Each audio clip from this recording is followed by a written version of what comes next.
Saya Iwayan Kirim, sarjana hukum dari kantor hukum Bali Trisimanyong yang berkedudukan di Jalan Teluk Moyo nomor 10 Denpasar Selatan.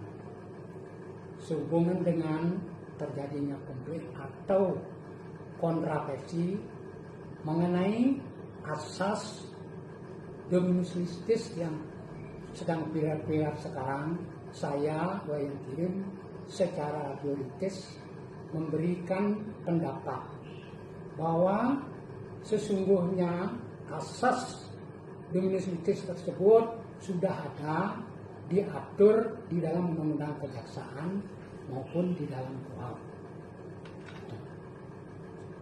Di dalam KUHP disebutkan bahwa pasal 284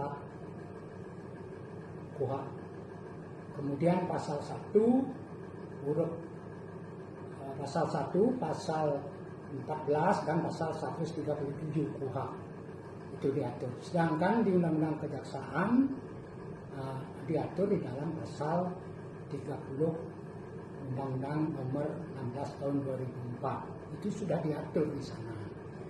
Sejatinya itu monopoli kejaksaan untuk melakukan penuntutan, bukan penyidikan.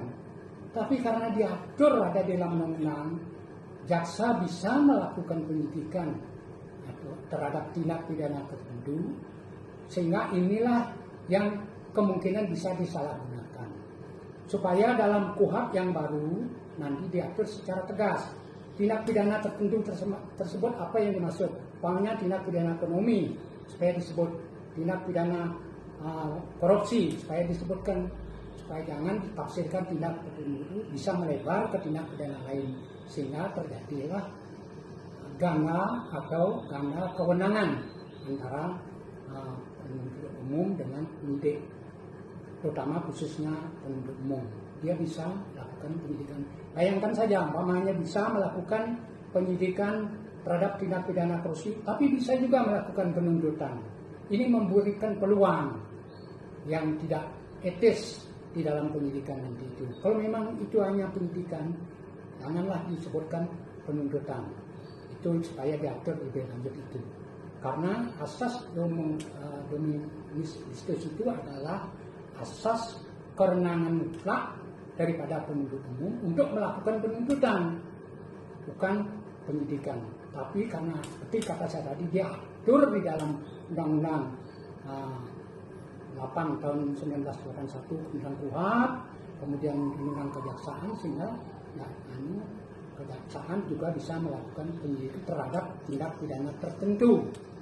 Gitu. Sehingga ada beberapa juga putusan yang pernah diuji tentang hal ini, namun juga ditolak daripada tuntutan yang keberatan, yaitu melalui putusan Mahkamah Konstitusi nomor 28 PPU 5/2007 tentang kewenangan penyidikan.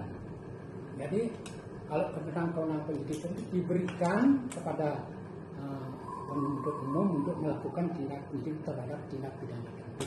Cuma yang akan datang ini supaya diperjelas itu. Supaya jangan langsung dianggap mempunyai kewenangan ganda. Supaya diperjelas tindak pidana tertentu yang mana bisa dilakukan penyidik oleh penuntut umum. Hanya itu yang bisa saya berikan pendapat. Terima kasih.